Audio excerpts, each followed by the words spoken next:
తేనెటీగల మాదిరిగానే కందిరీగలు కూడా హైమెనోప్టెరా క్రమానికి చెందిన కీటకాలు, కానీ అవి వాటి స్వంత ప్రత్యేక లక్షణాలను కలిగి ఉంటాయి. వాటి గురించి కొన్ని వివరాలు ఇక్కడ ఉన్నాయి. సామాజిక మరియు ఒంటరి జీవనం. కొన్ని రకాల కందిరీగలు సామాజికంగా జీవిస్తాయి, పెద్ద కాలనీలలో నివసిస్తాయి. వీటిలో ఒక రాణి మరియు అనేక మంది కార్మికులు ఉంటారు. మరికొన్ని రకాలు ఒంటరిగా జీవిస్తాయి, సొంతంగా గూడును నిర్మించుకుని తమ సంతానాన్ని చూసుకుంటాయి.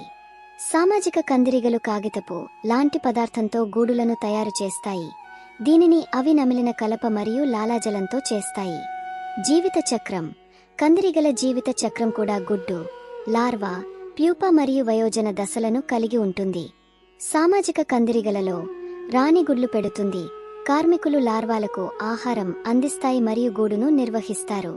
ఒంటరి కందిరీగలలో ఆడ కందిరీగ గుడ్లు పెట్టి వాటిని స్వయంగా చూసుకుంటుంది.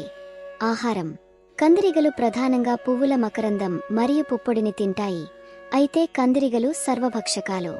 అవి ఇతర కీటకాలు, పురుగులు మరియు తీయటి పదార్థాలను కూడా తింటాయి. కొన్ని రకాల కందిరీగలు వేటాడేవి. అవి తమ లార్వాలకు ఆహారం కోసం ఇతర కీటకాలను పట్టుకుంటాయి. స్టింగ్. ఆడ కందిరీగలకు స్టింగ్ ఉంటుంది. దానిని అవి తమను లేదా తమ గూడును రక్షించుకోవడానికి ఉపయోగిస్తాయి. తేనెటీగల మాదిరిగా కాకుండా కందిరీగల స్టింగ్ ముళ్లలా ఉండదు, కాబట్టి అవి తమను చంపుకోకుండా అనేకసార్లు కుట్టగలవు. కందిరీగ కుట్టడం చాలా బాధాకరంగా ఉంటుంది మరియు కొంతమందిలో అలెర్జీ ప్రతిచర్యలకు కారణం కావచ్చు. రూపకల్పన. కందిరీగలు సాధారణంగా సన్నగా మరియు పొడవుగా ఉంటాయి. తేనెటీగల కంటే తక్కువ వెంట్రుకలను కలిగి ఉంటాయి. వాటికి స్పష్టమైన నడుము ఉంటుంది. ఇది ఊరము మరియు ఉదరాన్ని కలుపుతుంది. కందిరీగలు తరచుగా ప్రకాశవంతమైన రంగులలో ఉంటాయి. నలుపు మరియు పసుపు రంగుల కలయిక చాలా సాధారణం. గూడు.